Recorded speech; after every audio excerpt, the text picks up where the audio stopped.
And welcome back, Debit Mickey. Tortuga. Isn't that place where Captain Jack goes anytime he needs to get, like, the pirate red shirts? This is Tortuga with 2 O's.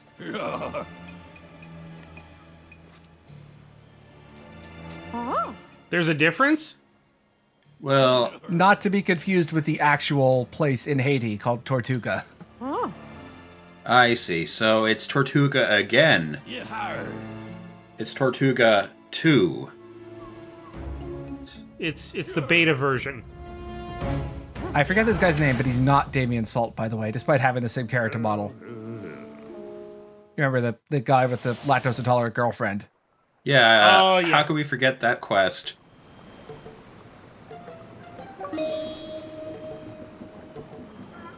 Oh, dang, he's a robot too. Yeah. We are actually going to be getting another sketch from Beluga Billy here.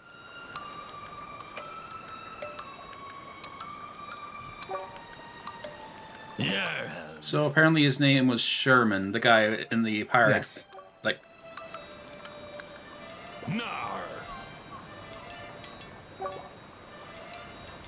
Nice music. yeah, it's kind of jumping. A little low key, a little jumpy, little jaunty, little spooky. Not really what I would call piratey though, unless I guess you're playing Monkey Island. Ooh. Well, I mean, it does kind of ruin the effect because we have three Tint Guardians with us, which means that we have the heroic music. Oh. I see. So, what would the kind of like darker music sound like? There'd be less instrumentation, more bass, and it would sound more disparaging. Appropriately sinister for a pirate cove, then. Yes. Well, I mean, when you think about it, the Pirate Cove is more like a bunch of guidelines than actual rules. Wonderful.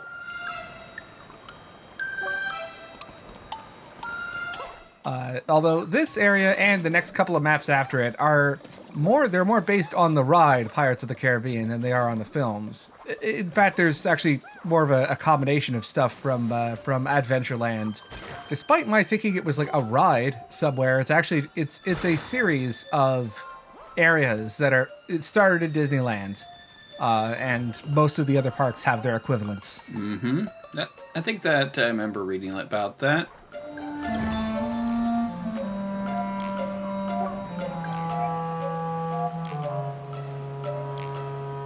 You know, there's not much of a pirate crew here, if I'm going to be honest. Like, there seems like there's just, like, maybe half a dozen guys.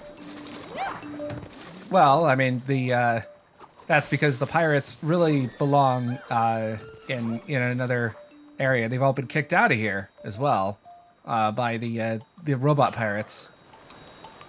Oh, so it's going to be robot pirates. Yeah. So it's going to be. I'll explain this in a bit because there's a very obvious video game reference coming up in a couple of seconds here. Yar.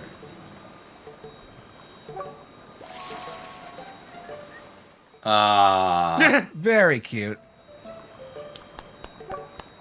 Yeah, that's nice.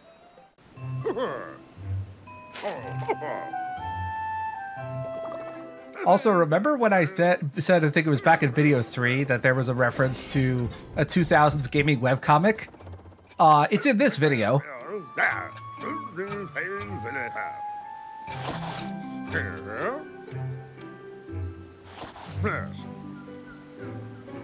Oh, did I just lose audio? No, we're No. still here. Oh, okay. You were just stunned silence. I'm looking for the reference. Yeah, I was I'm like, trying not to miss the reference, and I think I missed the reference. yeah, I was paying like very close attention, be like, I said it was in this video, not in the next 5 seconds. oh, okay. Oh boy, I would have been hanging for a while. Yeah, like I was also kind of be like, okay, gotta pay attention. I'm keeping this take. That was very funny. So we can buy extra Yes. watch sketches from Beluga Billy. And we do get upgrades for all the sketches to increase their capacity. Can't remember. I think it takes a while before you're actually able to max it out because it relies on upgrades you get across multiple playthroughs. I'm gonna throw a number out there that I think the maximum is 60 once you've done like the 3 playthroughs needed. Interesting. Will you ever have a need to have that many stopwatches? No, but it's fun. I think there's a speedrun category for New Game Plus, and you can break some of the earlier areas if you have sketches.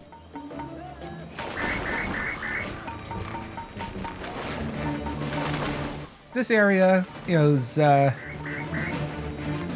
there's a bit of, I guess there's a bit of, I don't know about New Orleans Square specifically, but there certainly is the, it's a weird combination of like 17th century Caribbean and also 19th century antebellum American South. Because the Pirates of the Caribbean ride is in New Orleans Square, if I remember correctly. And where do the industrial pipes fit in? I don't know, but I'm sure that one of the Wasteland Imagineers was able to convince corporate that they were needed for theming. Robots, dude. Robots have to have pipes. That's true. And they always gotta be like these really thick, rusty-looking pipes. Mm-hmm. And there you go, Blasphemous. That's your other water wheel. Hooray! There are actually several quests we could do for a map that we won't really be seeing that much of again.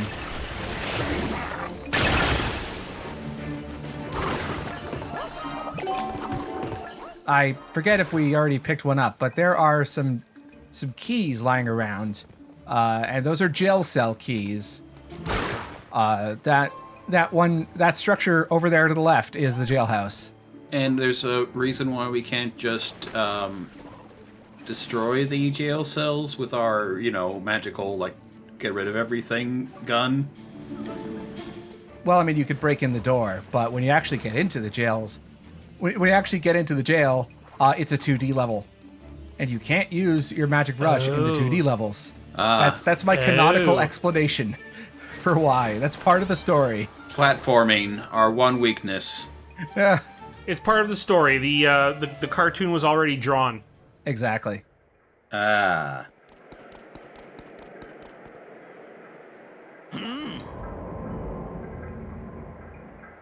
Do you think it's a little bit strange that, as part of the plot, we're freeing privateers from prison?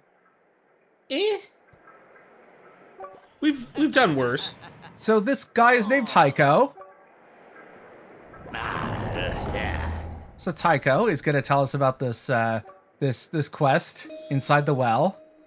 And I wonder who this guy on the left is. Oh, hey, it's Gabe. A Penny Arcade reference. Yes, Very they nice. are named after the main characters of the still running, but mostly relevant to the 2000s webcomic Penny Arcade. Yeah, actually, I think Tycho made an appearance in one of the Poker Night at the Inventory games. Correct. Alongside, I'm going to say, Max from Sam & Max, the Heavy from Team Fortress 2, and Strongbad. That sounds about right. Yep, because it was the first one. So I ended up having to do a lot of editing specifically for this lantern side quest because for whatever reason, there was one lantern that I knew the location of it, but I just could not find it for whatever reason. So I've cut out like the 20 minutes or so that it took for me to find the other lantern. And we appreciate that.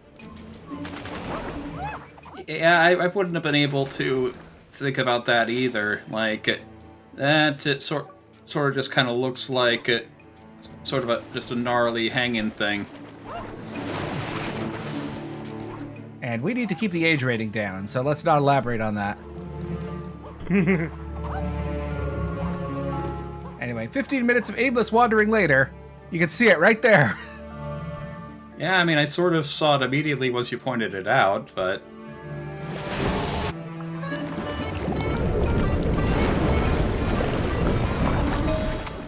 so lanterns equals boat? Yeah, lanterns equals event flag. It is as logical as every other event flag. you might have also noticed that Gus referred to this area as a ride. When it comes to the narrative, and in terms of what people consider locations for the wasteland, there seems to be a bit of an inconsistency as to whether this is a theme park or a senior's home or a bit of both. But also the areas that look like they should be residential areas seem to be treated as like walk-through attractions. Huh. You have a point. I wonder if it's just a problem of, like, maybe they were, like, doing constant, like, rewrites, and so sometimes something slipped in and they were supposed to be, like, edited out or something? Possibly. It would not surprise me.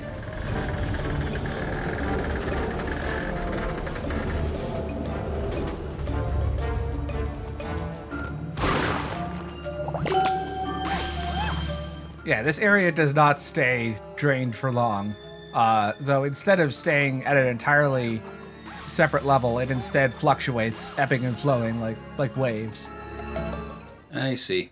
Well, at least this is friendlier than some games in terms of, like, letting you actually use all your health instead of just kicking you out onto, like, the nearest dry land or something.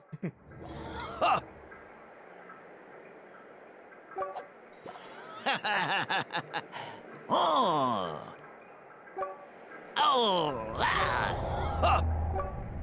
Do we really have to hit A for every single line of dialogue? Yes, I'm trying to be as thorough as I possibly can.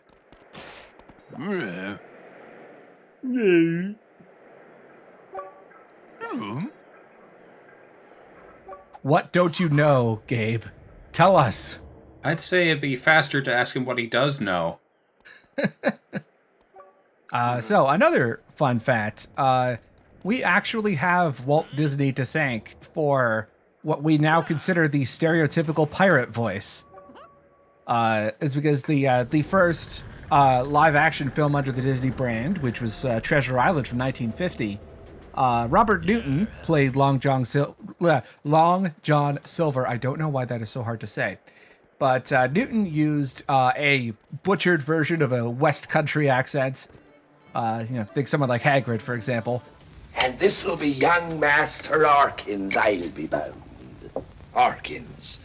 'Tis a proper seafaring name, too. And that has become the pirate voice. So it ended up coming across as just like, Yahar. Yes. And in fact, it is commonly believed that "ar" as a phrase, is older than Treasure Island 1950. I think the most common explanation is that "ar" is a slurring of "aye aye, sir." I see. So maybe like the pirates were Welsh or something. That could be. By the way, I was trying to use a watch sketch, but Gus just had to interrupt me.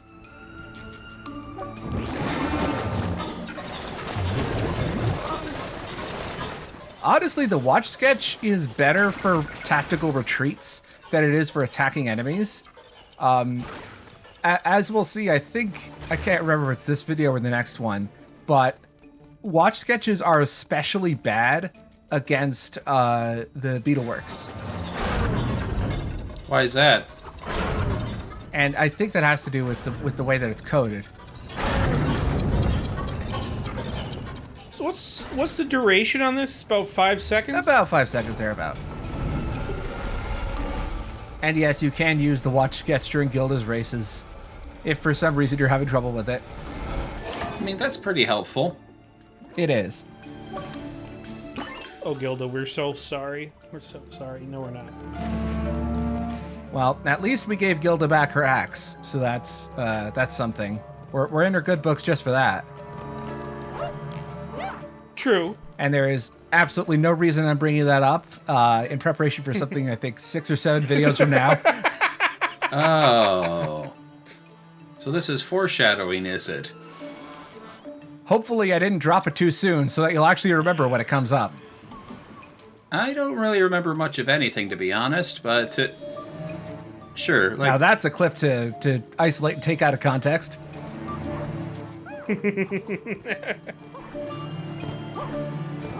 Anyway, we're gonna head over to the jungle. I hear they've got fun and games there. no comment.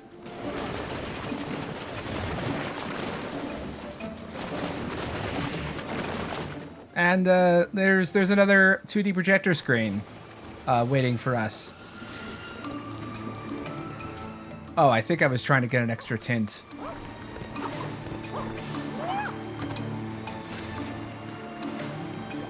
Oh, what's this one based on? The jungle. Oh, sorry, my mistake. I was thinking one ahead. This is just Jungle Rhythm again. Hey, I remember Jungle Rhythm. Kind of.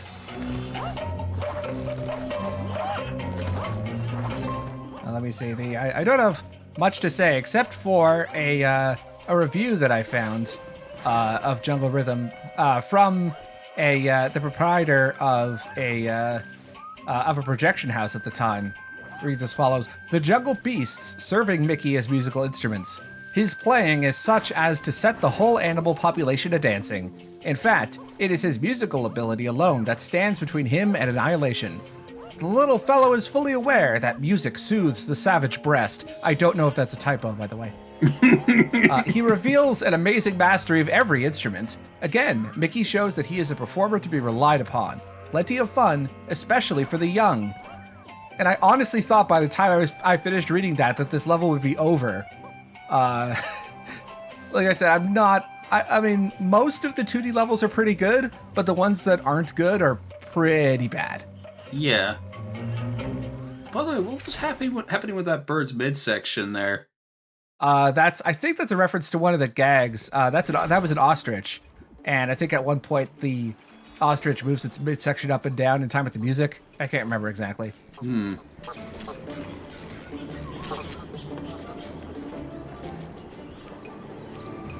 I guess it's one of those in-jokes that everyone who's a fan of Jungle Rhythm would get. All 5 of them. Yeah, there are literally dozens of them. Dozens! Actually, Mr. Starkey was actually a character in the animated Peter Pan. But no one remembers him. I actually remembered him. Okay, I used no one in the general constructing a public sense, but I think my point still stands. He was that guy where Hook was like, "You want a splash, Mr. Starkey?" And he proceeded to give him one. Yes! Yeah, I remember that. I recently rewatched Peter Pan earlier today in preparation for this recording. I don't remember that scene, but I do remember the scene where Hook shoots one of his own men because he was irritating him with the Life of a Pirate song. Indeed. That was fucked up. Oh. Hi.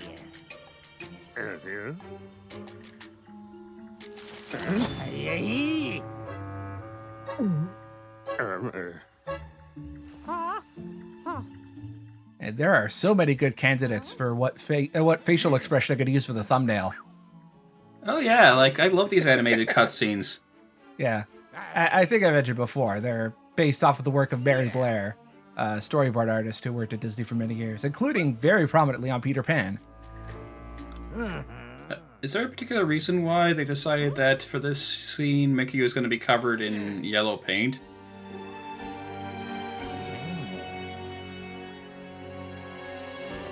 I think it's just a lighting effect.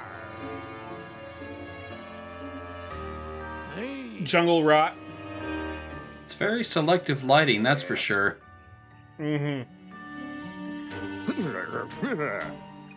But I mean, Starkey and Gus have picked up a case of it too, so... Remember, Mickey, don't eat the yellow paint.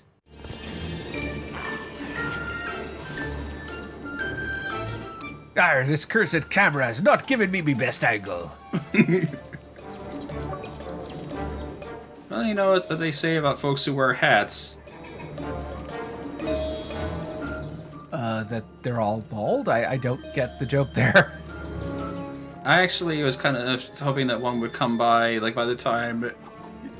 Oh, let's just go with the standard then. People who wear hats of small penises. There. We're done. Yo, the rating just went up. All right. Wow, you were worried about being child-friendly? Anyway, this, the jungle is kind of a mixture of all of the other Adventureland rides. Most obviously, Jungle River Cruise. There's a bit of the Enchanted Tiki Room. And I guess, the Family Robinson Treehouse as well.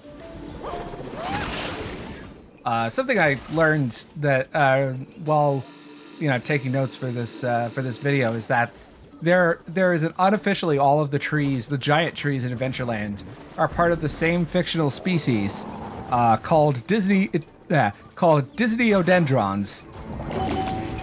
I see. What? Couldn't they just use, actual trees? Well, I mean, they construct the trees.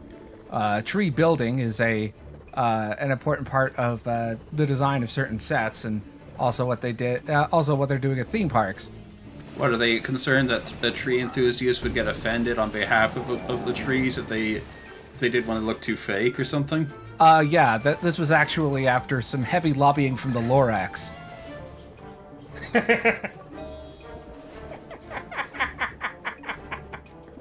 So the Hangman's tree, I guess, is kind of like the love child of the Robinson family treehouse and the Hangman's tree from Peter Pan.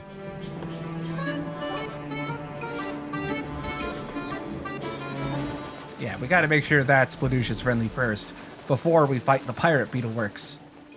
These are not really a recurring enemy type, because these are specifically, it was mentioned before, Captain Hook was turning the pirates and making them animatronic. They actually have a special gimmick regarding their weak point. This is also why you should never use watch sketches on any Beetleworks, because of the way that because you're basically just shooting a stream of things, or thinner, at the enemies, and the game does not accommodate for a time slowing down when that happens, so it still slows down. But thankfully, you could also just throw a TV at them and they'll explode. As you do.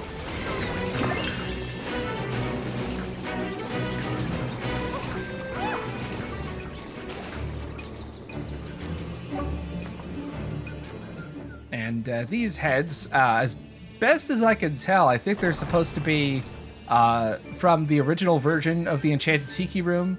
I was there until the late 90s. There were some tiki heads kind of like this near the entrance. Is there any special relevance to the fact that the jewels are on, like, different parts of the face? No, I just think that's for gameplay purposes. There's also a lot of editing that I did to make this part watchable, because this is a big map, and the two maps after this are also very big. Do they also have lanterns? No. Those seem to be your nemesis, as far as I can tell. Yeah, the aiming is... Well, at least when it comes to the painted thinner, the aiming is purely two-dimensional, as in it does not accommodate for depth. So it sometimes does weird things if, like, the camera's in the wrong position or enemies are overlapping.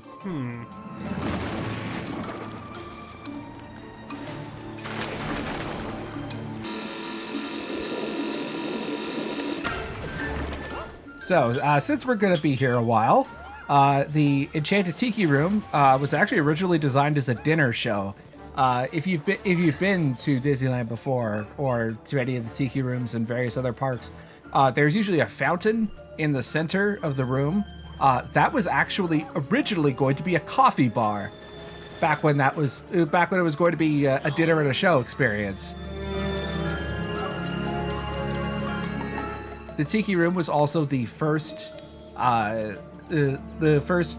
show at Disneyland to have the audio animatronics, about 4 or 5 years before Pirates of the Caribbean did. And it was also the first Disneyland show that was fully air-conditioned. Oh, so that wasn't a thing before. No. So it's air quotes dinner and a show in a tiki lounge with animatronics. It's kind of a proto Chuck E. Cheese, you're saying? Which is kind of funny because that also kind of applies to the Country Bears that came out around a couple years after that. The Country Bears. Not a bad Christopher Oh Walken my movie. God. Yeah, I think like a few videos ago, I made a joke about what I thought was the Country Bears movie, but I accidentally said Brother Bear, which was a completely unrelated animated Disney film from a couple years after. That did not have Christopher Walken in it. No. Honestly, I feel like that it probably would have been an improvement if they did put him in the movie somewhere. And speaking of improvements and changing things, around the early 90s or so, the Tiki Room was revamped into a new show called Tiki Room Under New Management, where Fritz, who was the old bird who sang the famous Tiki Tiki Tiki song, was replaced by Yago and Zazu. Iago and Zazu. Yes. Now I want to say Zazu is the bird from the Lion King, but Yeah. which one was Yagu? Yago was the bird from Aladdin, played by Gilbert Gottfried. Oh, Iago! Yeah, I was gonna say, I don't really see how those two would actually get along at all. Like, they're kind of entirely different characters. Well, they're both loud birds with funny voices. Iago? That look like a cat named Zero. That's Zazu. Be forewarned, Iago. You cannot toy with the enchanted Tiki Room. What are you talking about? So, I guess, the under new management thing stayed for around 20 years or so. It was closed, or it was reworked in 2011 to match the original. Although there's actually, in Tokyo Disneyland, there is a completely different Hawaiian-themed version of the Tiki Room starring Stitch from Lilo and Stitch. I see. You know, I'm starting to get the feeling like they don't entirely know what they want to do with the Tiki Room. Well, I think they have a decent idea of what they want to do with the Tiki Rooms. It's just that these are all in different parks, is the thing. Like yes, I should clarify. The whole under new management stunts was specifically the version in Magic Kingdom. The one in Disneyland was not touched. I see. I was starting to think that they were just, like, constantly reimagining the same attraction. Well, they do that anyway, but it's on a much more minor scale than like replacing a beloved animatronic with those two birds from the 90s Disney movies. So climbing up to the Hangman's tree here is actually a way to get into the Hangman's tree without getting the password from Starkey. And we could, but there's a couple of things that we have to deal with here. But we could just walk in. True enough. Now, is this a reference to the one lost boy pulling the noose on the Hangman's tree to open up the tree so they can get inside of it? Yep, exactly.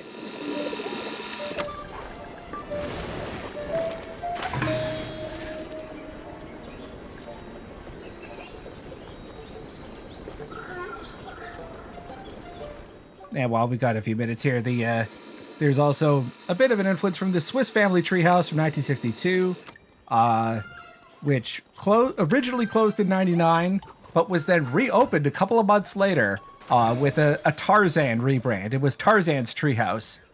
Oh dear.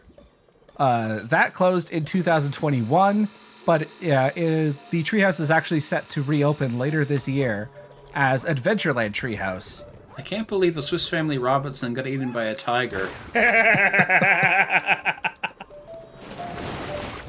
Oh, that's a perfect segue into Fritz, the singing bird from the original Tiki Room.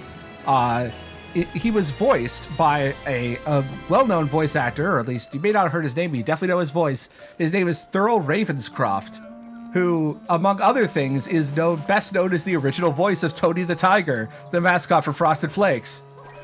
And for having a truly awesome name. Yes. I wish I had a name like Thurl Ravenscroft. I'm truly disappointed that nobody said that his name is great! Well, I mean, now you said it. Okay, alright. We brought it full circle. Oh yeah, I was still missing a gem.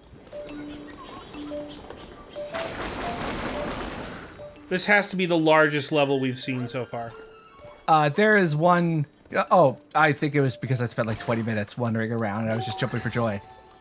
This isn't even the biggest map in this section of the game. It gets ridiculous. Although, thankfully, this is like a one-off. Once we go to the other areas, there is nothing anywhere near this large again in the whole series.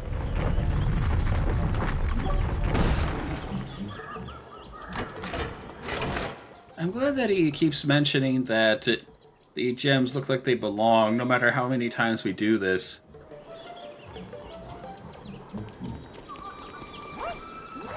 Well, it does remind me that in another Let's Play that I'm co-commentating on for the Resident Evil 4 remake, that has a whole system about inserting gems into treasures that you pick up, which I don't know. If you're looking at it from the perspective of someone who grades antiques, why would the value of something increase when you add things onto it that weren't there originally?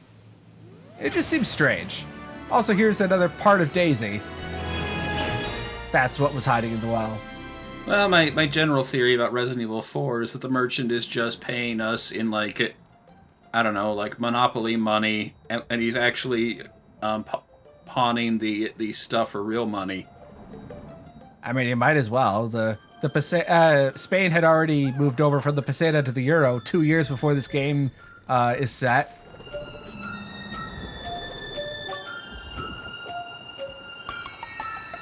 Oh, your video did not freeze there, by the way. That was the game loading this area. I guess I should have warned you about that. It was cool. The music was still going, so I didn't have any presumptions about it. Now this is what I thought. Yeah, this is the new one.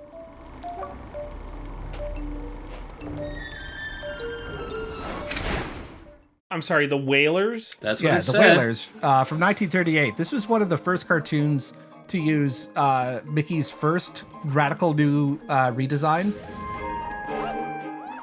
In a parody of Moby Dick, Mickey, Donald, and Goofy go whaling, although they don't actually succeed. Yeah, I suspect that people might complain if they actually did kill a whale. These powder kegs are a reference to a gag that's usually cut from home re-releases, but it's one of my favorite things, where after trying to use a cannon-powered harpoon, Goofy accidentally sets his ass on fire using one of the powder kegs.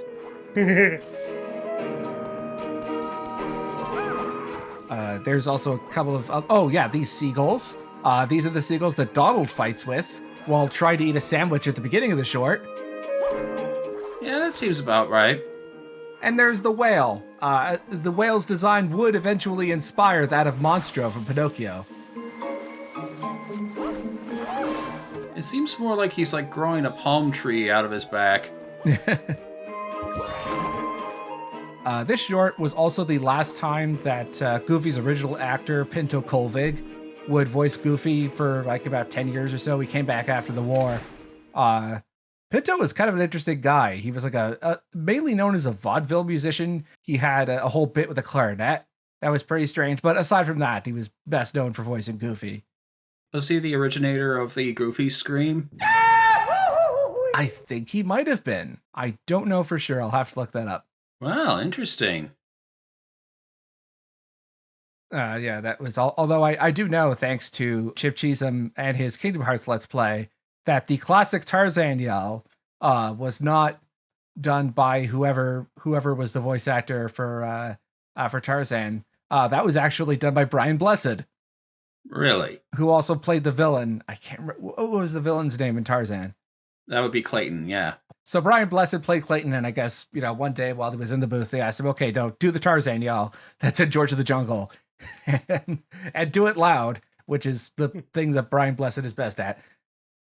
So, anyway, next video, we're going to finish up with the stuff in Venturelands. We're going to find out what's up with Captain Hook.